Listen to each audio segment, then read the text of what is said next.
नमस्ते दोस्तों। आज मैं आपको जो कहानी सुनाने वाली हूँ वो है 20वीं सदी के बड़े उपन्यासकारों में से एक फ्रांज काफ्का का रचित मेटामॉर्फोसिस। इस उपन्यास को 20वीं सदी के महत्वपूर्ण फिक्शन उपन्यासों में से एक माना जाता है। इस कहानी में आप सुनने वाले हैं ग्रेगर समसा नामक ट्रैवलिंग सेल्समैन जो कि एक सुबह अचानक एक बड़े से कीड़े में तब्दील हो जाता है। अचानक हुई ये शारीरिक कायापलट का सेल्समैन की जिंदगी में क्या प्रभाव डालता है, ये कहानी उसी पर आधारित है।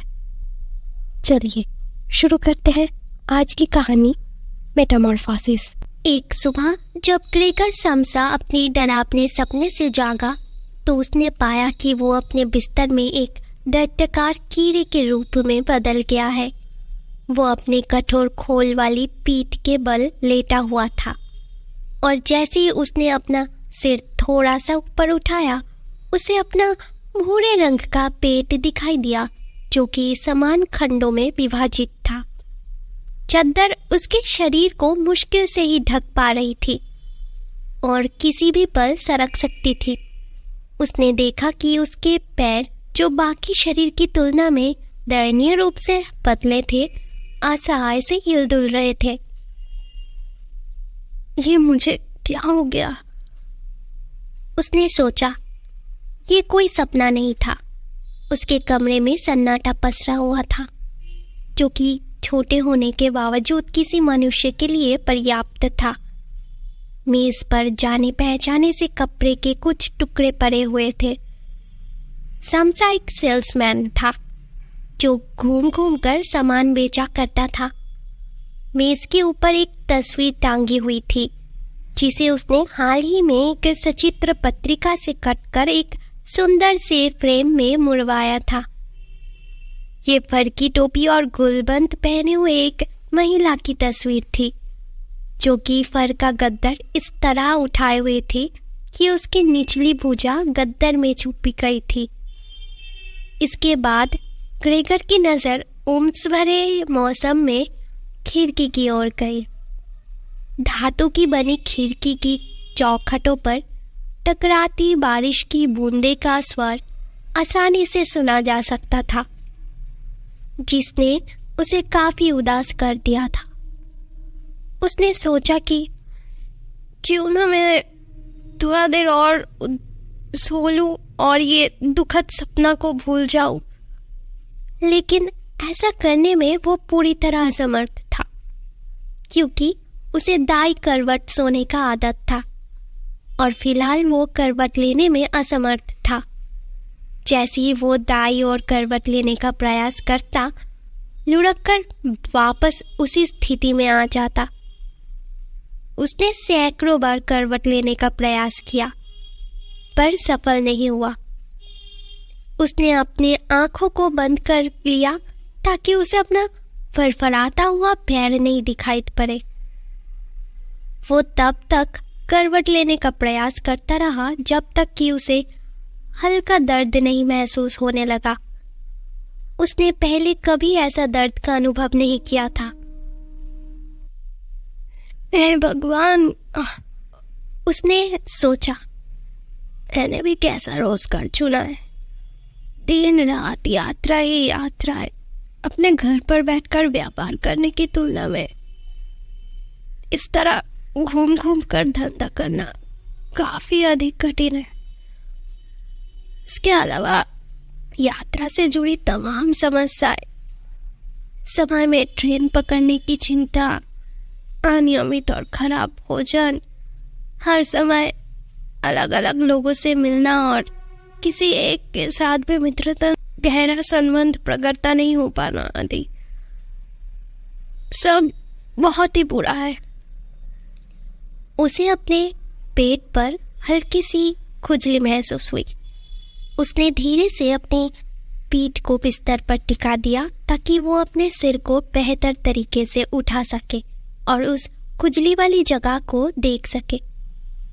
उसे खुजली वाली जगह पर बहुत से छोटे छोटे सफेद धब्बे नजर आए। वो नहीं जानता था कि इसका क्या करना है और जब उसने अपने एक पैर से उस जगह को स्पर्श करने का प्रयास किया तो उसके पूरे शरीर में शिहरन दौड़ गई। जल्दी से उसने अपने पैर उस जगह से हटा लिया।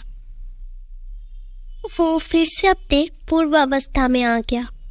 उसने सोचा, हर समय जल्दी सोकर उठना आदमी को सनकी बना देता है। आदमी को हर हाल में अपनी नींद पूरी करनी ही चाहिए। अन्य सेल्समैन मौज मस्ती का जीवन व्यतीत करते हैं। मैं जब भी सुबह के समय कॉन्ट्रैक्ट की कॉपी लेने गेस्ट हाउस जाता हूँ तो वो सुबह सभी मुझे नाश्ता करते हुए मिलते हैं। अगर मैं अपने बॉस के साथ ऐसा करने की कोशिश करता हूँ तो तत्काल मुझे वहाँ से बाहर भगा दिया जाता है। क्या पता वास्तव में यही मेरे लिए सबसे अच्छी चीज़ है। यदि मुझे अपना माता पिता का परवाह ना होता ना तो मैं अपने बॉस के पास आकर उसे वो सब जो मैं सोचता हूँ और जैसा मैंने बहुत समय पहले अपने नोटिस में लिखा था, मैं चाहता हूँ कि वह जाने कि मैं कैसा महसूस करता हूँ। मेरी बातें सुनकर वो अपने डेस्क पर उछल जाता। एक ऊंची सी डेस्क पर बैठकर दूर से ही अपने अधीनस्थ कर्मचारियों से बात करने का अपना ही एक अलग मजा है। ये समस्या उस समय और भी जटिल हो जाती है यदि बॉस को ऊंचा सुनाई देता हो। खैर, अभी भी कुछ आशा बाकी है। जैसे ही मेरे पास अपने माता पिता के कर्ज को उतारने लायक रुपया इकट्ठा हो जाता है, शायद अगले 5 या 6 साल में, तो मैं यकीनन ऐसा ही करूँगा। तभी मैं अपने जीवन में कोई बड़ा परिवर्तन कर पाऊँगा। पर सबसे पहले तो मुझे बिस्तर से उठना है। मेरी ट्रेन सुबह 5 बजे छूटती है।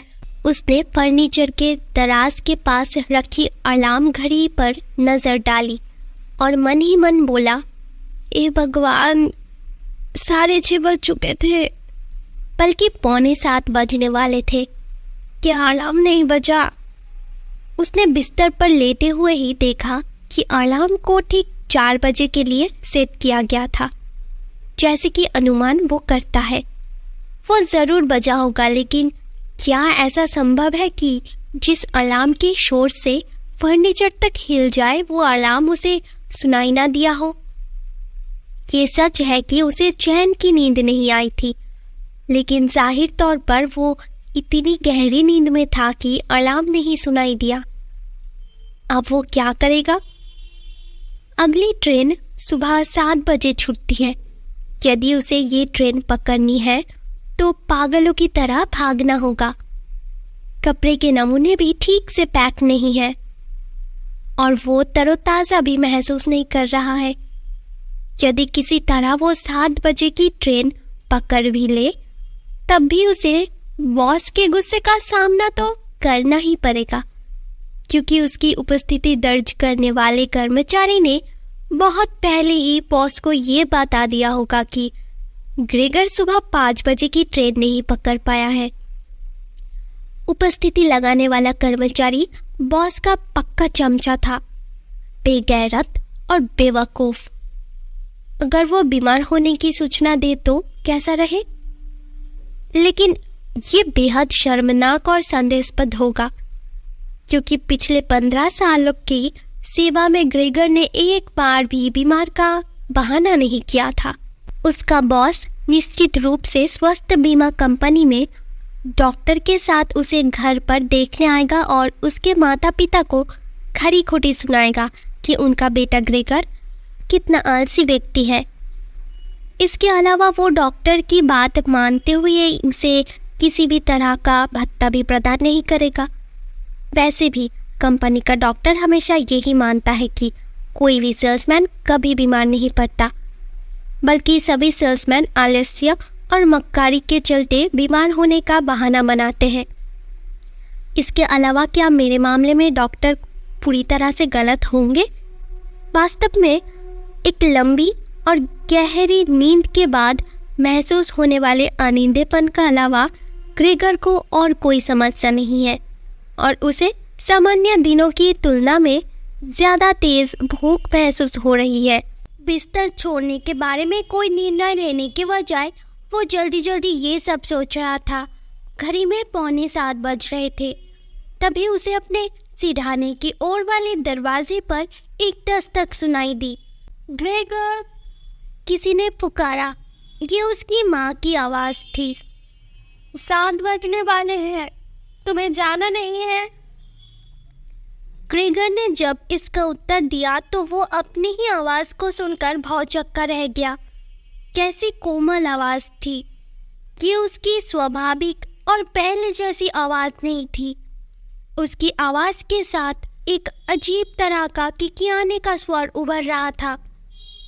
उसके मुंह से निकले प्रत्येक शब्द के बाद एक अनियंत्रित गूंज सुनाई देती थी, जिससे सुनने वाला समझ ही नहीं सकता था कि ग्रेगर आखिर कहना क्या चाहता है।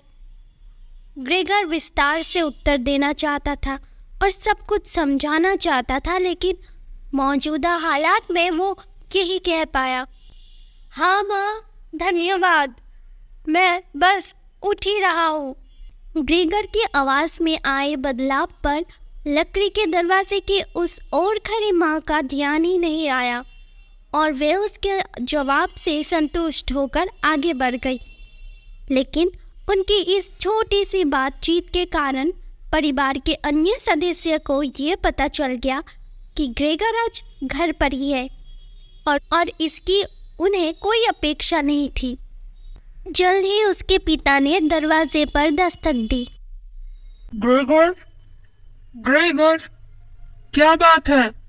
और कुछ देर के बाद उन्होंने फिर से थोड़ी तेज आवाज में पुकारा, ग्रेगर, ग्रेगर। दूसरी ओर से उसकी बहन ने हल्के से दस्तक दी। ग्रेगर, तुम ठीक तो हो? तुम्हें किसी चीज की जरूरत है क्या? ग्रेगर ने बड़ी सावधानी के साथ अपने उच्चारण पर ध्यान देते हुए दोनों दिशाओं में उत्तर दिया, मैं तैयार हो गया हूँ। उसके पिता नाश्ते के मेज पर वापस लौट गए।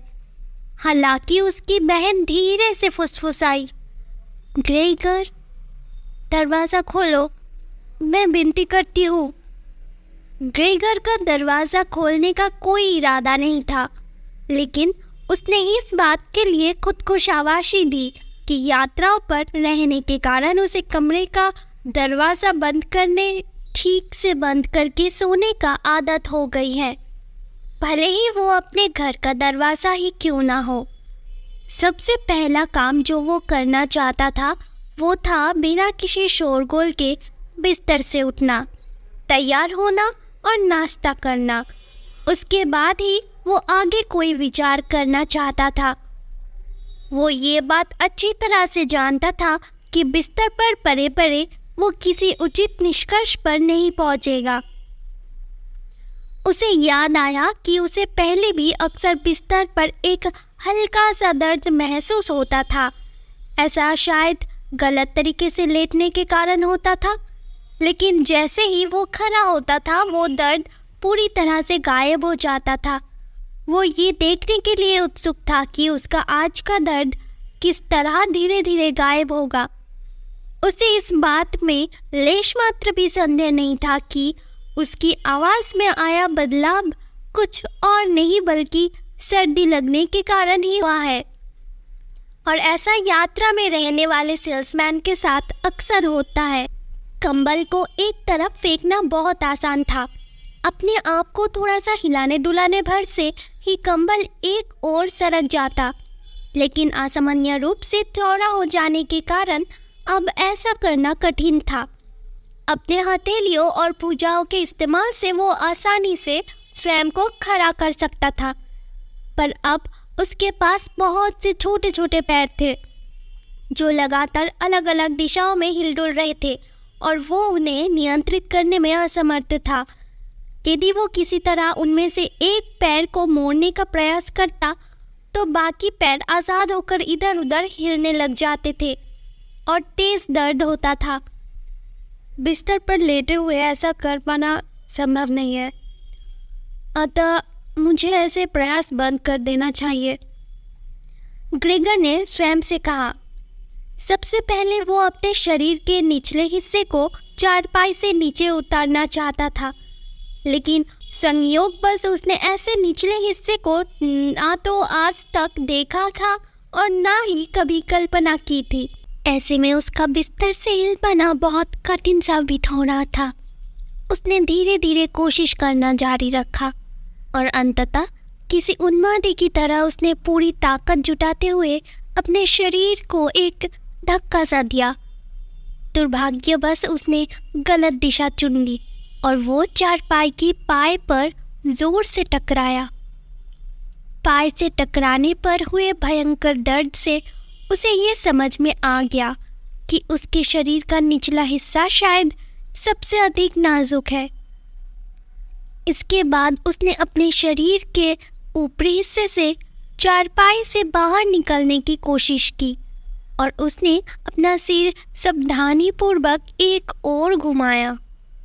वो आसानी से ऐसा करने में सफल रहा और अपने शरीर के वजन और चौड़ाई के बावजूद उसका शरीर सिर की दिशा में आसानी से मुड़ गया।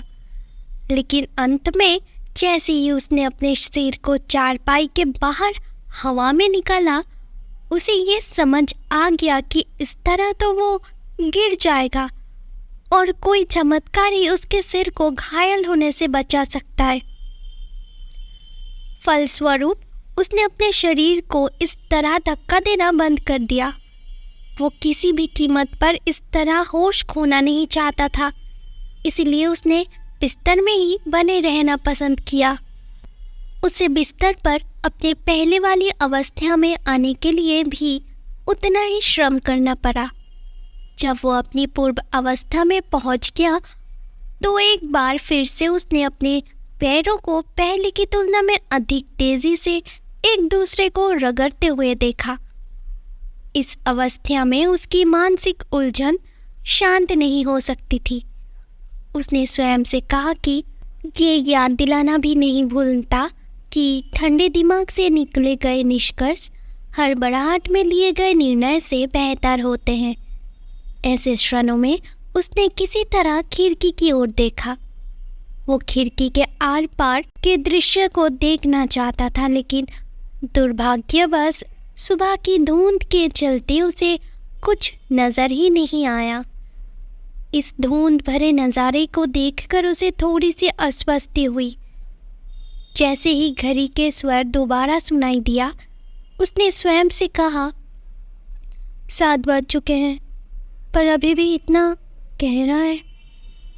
वो थोड़ी देर तक यूं ही चुपचाप लेटा रहा, जैसे कि वो इस विकट स्थिति से बाहर निकलने और अपनी प्राकृतिक अवस्था में आने के लिए चारों ओर सन्नाटा होने का इंतज़ार कर रहा हो। लेकिन फिर उसने स्वयं से कहा, चाहे कुछ भी हो जाए, 7:15 बजे के पहले मुझे हर हाल में बिस्तर को छोड़ देना है।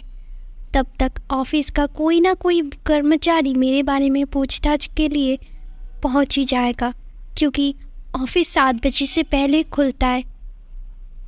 फिर उसने अपने पूरे शरीर को एक साथ बिस्तर से बाहर निकलने का प्रयास किया।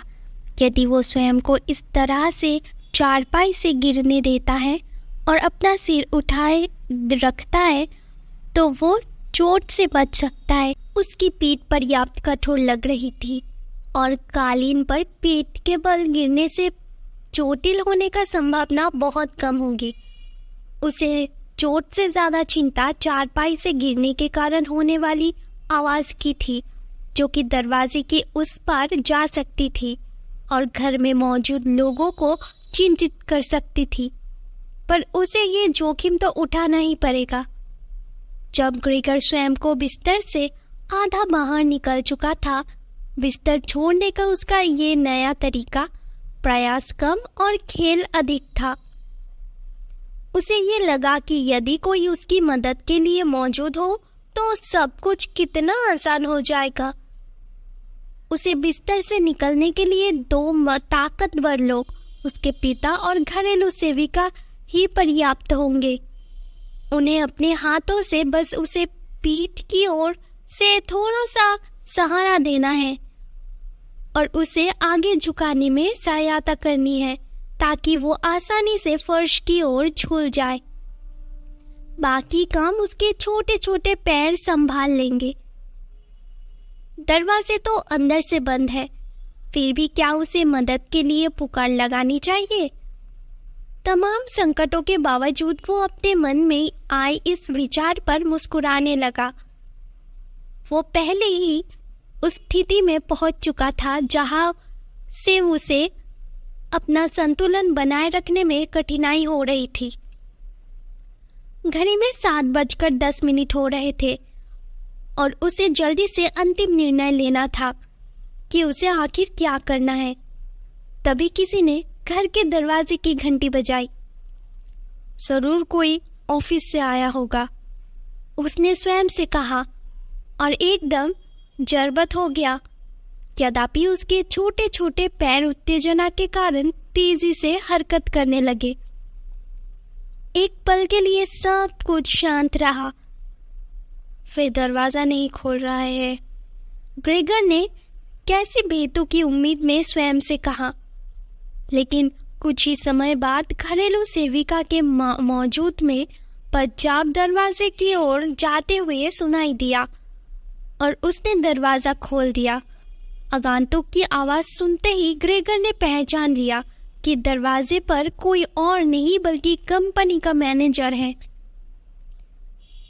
ग्रेगर को ऐसे कंपनी में काम करने की क्या जरूरत है जिसमें थोड़ी सी चूक होने पर ही कर्मचारी पर शक किया जाता हो? क्या कंपनी के सारे कर्मचारी बदमाश है? क्या उनका एक भी कर्मचारी ऐसा नहीं है जिस पर शक न किया जा सके? किसी को ऑफिस आने में जरा सी देर होने पर आसमान सिर पर उठाने की क्या जरूरत है? क्या किसी छोटे कर्मचारी को पूछताछ करने के लिए नहीं भेजा जा सकता था? मैनेजर को स्वयं आने की क्या जरूरत थी? क्या कर्मचारी के निर्दोष परिवार को ये जताना आवश्यक है कि केवल मैनेजर स्तर का अधिकारी ही इस संदेहास्पद मामले को पड़ताल कर सकता है? मन में उठ रहे इन सारे प्रश्नों के चलते कोई निर्णय न ले पाने के कारण ग्रेगर ने एकाएक स्वयं को चारपाई से उठने के लिए जोर से झटका दिया। ये कोई तेज आवाज ना होकर एक थपकी भर थी। कालीन पर गिरने से आवाज कुछ धीमी हो गई। इसके अलावा उसकी पीठ अपेक्षा से अधिक लोचदार थी, जिसके चलते आवाज दब कर रह गई और किसी का ध्यान नहीं गया। चारपाई से गिरते समय उसने अपने सिर को ठीक तरह से नहीं संभाला था, इसलिए उस सिर में हल्की सी चोट भी आई। उसने खिसिया कर अपना सिर घुमाया और कालीन पर रगड़ दिया। वहां कुछ गिरा है, बाईं ओर के कमरे में मौजूद मैनेजर ने कहा। ग्रेगर सोचने लगा कि जैसा आज उसके साथ हुआ है, क्या कभी मैनेजर के साथ भी ऐसा हो सकता है? ऐसा बिल्कुल मुमकिन है। तभी बगल के कमरे में से मैनेजर की अच्छी तरह से पॉलिश रहने वाले जूतों की पदचाप सुनाई दी। दाहिने ओर के कमरे से ग्रेगर की बहन धीरे से फुसफुसाकर बोली, ग्रेगर, मैनेजर साहब आए हैं। मुझे पता है, ग्रेगर ने इतनी धीमी आवाज में अपने आप से कहा कि उसकी बहन को शायद ही सुनाई दिया हो। अब उसके पिता ने बाईं ओर के कमरे से आवाज दी, ग्रेगर, मैनेजर साहब आए हैं और जानना चाहते हैं कि आज तुमने सुबह की ट्रेन क्यों नहीं पकड़ी। मुझे समझ नहीं आ रहा है कि हम उन्हें क्या उत्तर दें, और वे तुमसे व्यक्तिगत रूप से भी बात करना चाहते हैं, इसीलिए तुरंत दरवाज़ा खोलो। मुझे उम्मीद है कि वे तुम्हारे कमरे में फैली गंदगी पर ध्यान नहीं देंगे। इसी बीच मैनेजर ने दोस्ताना अंदाज में कहा, गुड मॉर्निंग मिस्टर सैमसन। उसकी मां ने मैनेजर को बीच में टोकते हुए कहा, उसकी तबीयत ठीक नहीं है, जबकि उसके पिता दरवाजे पर ही बात करते रहे। आप मेरा विश्वास कीजिए, उसकी तबीयत ठीक नहीं है, अन्यथा वो क्यों ट्रेन छोड़ता। वो हर समय केवल व्यापार के ही बारे में सोचता रहता है। कभी कभार तो मैं ही उससे नाराज होता हूँ कि वो शाम को भी बाहर नहीं जाता। वो पिछले एक हफ्ते से शहर में है, लेकिन हर शाम वो घर पर ही होता है। वो हमारे साथ किचन में बैठता है और चुपचाप अखबार या रेलवे टाइम टेबल ही पढ़ता रहता है। खाली समय में वो पतली सी आरी से लकड़ी के टुकड़े काटता रहता है। यही उसका टाइम पास करने का तरीका है। उसने सिर्फ 2 या 3 शामों में ही इस छोटे से कम फ्रेम को बना दिया है। आपको देखकर आश्चर्य होगा कि उसने इसे कितना सुंदर बनाया है। ये फ्रेम ग्रेगर के कमरे में लटका हुआ है। जैसे ही वो खुलेगा आपको फ्रेम दिखाई दे जाएगा। वैसे मुझे इस बात की बेहद खुशी है कि आप मेरे घर आए हैं। कई बार हम लोग भी ग्रेगर के कमरे का दरवाज़ा नहीं खुलवा पाते। वह बहुत जिद्दी है और मुझे लगता है कि ज़रूर उसकी तबीयत ठीक नहीं है। हालांकि सुबह वो इससे इनकार कर रहा था। ग्रेगर ने जानबूझकर धीरे से कहा, मैं अभी आ रहा हूँ। वो उनके बीच हो रही बातचीत को अच्छी तरह से सुनना चाहता था। इसी बीच मैनेजर बोला, मैडम, मैं आपसे घुमा फिरा कर बात नहीं करूँगा। मुझे उम्मीद है कि वो गंभीर रूप से बीमार नहीं होगा। मैं ये भी कहना चाहता हूँ कि हम लोग बिजनेसमैन हैं। दुर्भाग्यवश जब भी कोई बीमार पड़ता है तो हमें व्यावसायिक कारणों से जल्दी स्वस्थ होना ही पड़ता है। ग्रेगर के पिता ने अधीरतापूर्वक दरवाजा खटखटाते हुए पूछा, क्या मैनेजर अब तुमसे मिलने कमरे में आ सकता है? नहीं, अभी नहीं, ग्रेगर ने उत्तर दिया। उसके बाईं ओर के कमरे में सन्नाटा पसर गया, जबकि दाहिने ओर के कमरे से बहन के सिसकने की आवाज आई। मेरी बहन रो क्यों रही है? मेरी बहन वहां क्यों नहीं गई? शायद वो अभी सोकर उठी है और उसने अपने कपड़े नहीं बदले होंगे। लेकिन वो रो क्यों रही है?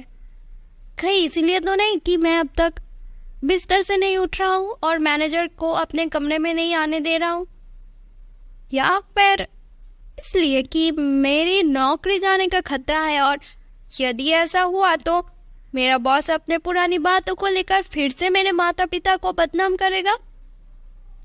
फिलहाल इस तरह की चिंताओं करना व्यर्थ था। ग्रेगर के मन में कई विचार चल रहे थे। अपने परिवार को छोड़ने का उसका कोई इरादा नहीं था। फिलहाल वो कालीन पर लेटा हुआ था और ऐसा कोई भी व्यक्ति जो उसकी हालत जानता हो की अपेक्षा नहीं कर सकता था कि वो इसी स्थिति में मैनेजर को कमरे में आने की इजाजत देगा। फिलहाल ये छोटी सी बेअदबी थी जिसके लिए बाद में बहाना बनाकर माफी मांगी जा सकती थी, लेकिन इस वजह से ग्रेगर को नौकरी से बर्खास्त नहीं किया जा सकता था। फिलहाल ग्रेगर को ऐसा लग रहा था कि उससे बातचीत करके या फिर रोध होकर परेशान करने के बजाय उसे एकांत में छोड़ देना ही बेहतर है। लेकिन परिवार के अन्य लोगों को उसकी हालत के बारे में कोई जानकारी नहीं थी। ऐसे में उनका चिंतित होना स्वाभाविक था। मैनेजर ने ऊंची आवाज में कहा, मिस्टर सामसा, क्या बात है? अपने स्वयं को कमरे में बंद क्यों किया हुआ है? केवल हाँ या ना में जवाब दें। आपने अपने माता पिता को बेवजह चिंता में डाल दिया है और मैं ना चाहते हुए भी ये कहना चाहता हूँ कि तुमने अपनी कंपनी के वेबसाइट हितों की भी अनदेखा किया है। तुमने ऐसा पहले कभी नहीं किया था। मैं यहाँ तुम्हारे माता पिता और कंपनी नियोक्ता की ओर से बोल रहा हूँ और इस बारे में मैं तुमसे तत्काल स्पष्टीकरण चाहता हूँ। तुम्हारे इस व्यवहार को लेकर मैं वास्तव में बहुत आश्चर्यचकित हूँ। मैं तुम्हें एक शांत और जिम्मेदार व्यक्ति समझता था, पर आज अचानक तुम बड़ा अजीब सा व्यवहार कर रहे हो। आज सुबह ही कंपनी के मालिक मुझसे तुम्हारे अनुपस्थिति का कारण पूछ रहे थे। उन्हें लगा कि शायद तुम इसलिए काम पर नहीं आए क्योंकि तुम्हें कंपनी के लिए नकद धन उगाही का काम सौंपा गया है। मैं उन्हें अपनी ओर से ये आश्वासन देकर आया हूँ कि उनका ऐसा सोचना सही नहीं है, लेकिन अब जो मैं तुम्हारा ये जिद्दी व्यवहार देख रहा हूँ, उसके बाद अपने ओर से मैं तुम्हारा कोई पक्ष नहीं लूँगा। न ही कंपनी में तुम्हारा स्थिति सुरक्षित है। पहले मैंने सोचा था कि ये सब बातें तुमसे अकेले में करूँगा, लेकिन जिस तरह से तुम मेरा समय बर्बाद कर रहे हो, उसे देखकर मुझे नहीं लगता कि तुम्हारे माता पिता से कोई बात छुपानी चाहिए। पिछले कुछ समय से तुम्हारा प्रदर्शन संतोषजनक नहीं रहा है। बेशक मैं जानता हूँ कि साल का ये समय व्यवसाय के दृष्टि से बहुत अच्छा नहीं होता है, पर ऐसा। इसके बाद ग्रेगर उसके मुंह से दरवाजे को खोलता है। बाहर आकर वो मैनेजर से लेट होने के लिए सॉरी बोलता है। ग्रेगर के ऐसे रूप को देखकर सभी आश्चर्यचकित हो जाते हैं। मैनेजर वहां से भाग जाता है। ग्रेगर उसे मनाने उसके पीछे भागता है, लेकिन उसका पिता डंडे और एक न्यूज़पेपर से उसे भगाने लगता है। ग्रेगर भागकर अपने कमरे में चला जाता है। उसका पिता दरवाजे को बंद कर देता है। भागने से ग्रेगर बहुत थक गया था और वो फिर से सो जाता है। जब ग्रेगर उठता है तो देखता है कि उसकी बहन ने उसके लिए दूध और ब्रेड रखा था, लेकिन जैसे ही वो दूध पीता है उसे उसका टेस्ट बहुत बुरा लगता है और वो उसे पी नहीं पाता। फिर वो सोफे के नीचे चला जाता है और अपार्टमेंट की खामोशी को सुनने लगता है। अगली सुबह उसकी बहन ग्रेट आती है। वो देखती है कि ग्रेगर ने अपने भोजन को हाथ भी नहीं लगाया था। वो दूध और ब्रेड ले जाती है और इसके बदले सड़ा हुआ भोजन वहाँ रख देती है। ग्रेगर को वो टेस्टी लगता है। इसके बाद वो रूटीन ही बन जाती है। उसके बहन हर दिन उसे भोजन देती है और उसका कमरा साफ करती है। ग्रेगर सोफे के नीचे ही छुपा रहता था क्योंकि उसे लगता था कहीं उसे देखकर उसकी बहन डर न जाए। रात को वो दीवार के पास जाकर अपने घर वाले के बातें सुनता था। वे घर की आर्थिक हालत को चिंता करते थे और अब तो ग्रेगर भी कमाता नहीं था। उसकी माँ उससे मिलना नहीं चाहती थी, लेकिन उसके पिता और बहन उसे मिलने नहीं देते थे। उन्हें लगता था वो ग्रेगर को देखकर डर जाएगी। धीरे धीरे ग्रेगर टाइम पास करने के लिए दीवारों और सीलिंग पर चढ़ने लगा। उसकी बहन ने उसे ऐसा करने देखा तो उसने वहां से कुछ फर्नीचर हटाने की सोची ताकि ग्रेगर को स्पेस मिल जाए। अगले दिन वो अपनी माँ के साथ फर्नीचर हटाने लगी। तभी उसकी माँ दीवार से एक फोटो हटाने लगी, लेकिन वो ग्रेगर की फेवरेट फोटो थी। ग्रेगर उस पर चढ़ बैठा। उसकी माँ ने उसे जैसे ही देखा वो बेहोश हो गई। उसकी बहन ने उसे वहाँ से जाने को कहा। वो वहाँ से निकलकर किचन में चला गया। जब ग्रेगर के पिता घर लौटे तो उन्हें लगा कि ग्रेगर ने अपने माँ को चोट पहुँचाई है। उन्होंने उस पर एक सेब दे मारा। उससे ग्रेगर उल्टा हो गया। फिर किसी तरह से वो अपने कमरे में पहुंचा, लेकिन वो काफ़ी जख्मी हो गया था।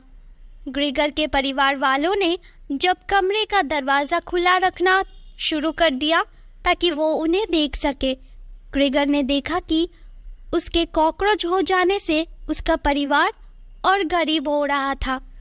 उसकी बहन ग्रेट को भी अब उससे चिढ़ होने लगी थी। वो बिना इच्छा के उसे खाना खिलाती और कमरे को साफ करती। उन्हें अपने मोट को भी निकालना पड़ता और सफाई के लिए एक औरत रख ली। इसके बाद उन्होंने 3 किराएदार रख लिया। फालतू के फर्नीचर को ग्रेगर के कमरे में रख दिया गया। इससे ग्रेगर को बहुत दिक्कत होने लगी। उसे ग्रेट का लाया गया खाना भी पसंद नहीं आ रहा था और उसने खाना खाना बिल्कुल बंद कर दिया। एक दिन तीनों किराएदार बैठक रूम में ग्रेगर के परिवार के साथ बैठे हुए थे। ग्रेट उनके लिए वायलिन बजा रही थी। तभी ग्रेगर भी वायलिन सुनने अपने कमरे से निकलकर वहां आ गया। उसे देखकर तीनों किराएदार डर गए। उन्होंने कहा कि वे घर खाली कर देंगे क्योंकि वहां स्वच्छता की स्थिति बहुत खराब है। ग्रेट अपने परिवार वालों से कहानी कहती है कि उन्हें ग्रेगर से छुटकारा पाना होगा। ग्रेगर के पिता कहते हैं कि काश ग्रेगर खुद ही समझ जाए और अपने आप ही वहां से चला जाए। ग्रेगर ये बातें सुन लेता है और अपने रूम में चला जाता है। इसके बाद वो मर जाता है। अब परिवार के लोग देखते हैं कि ग्रेगर मर चुका है तो वे काफ़ी राहत महसूस करते हैं। सफाई करने वाली महिला उसके मृत शरीर को कहीं फेंक देता है। इसके बाद वे किराएदारों और सफाई करने वाली महिला को निकाल देते हैं। वे अपनी आर्थिक स्थिति का जायजा लेते हैं। ग्रेगर के कीड़े बन जाने से उनका काफ़ी खर्चा बच गया था। फिर वे एक ट्रिप पर जाते हैं।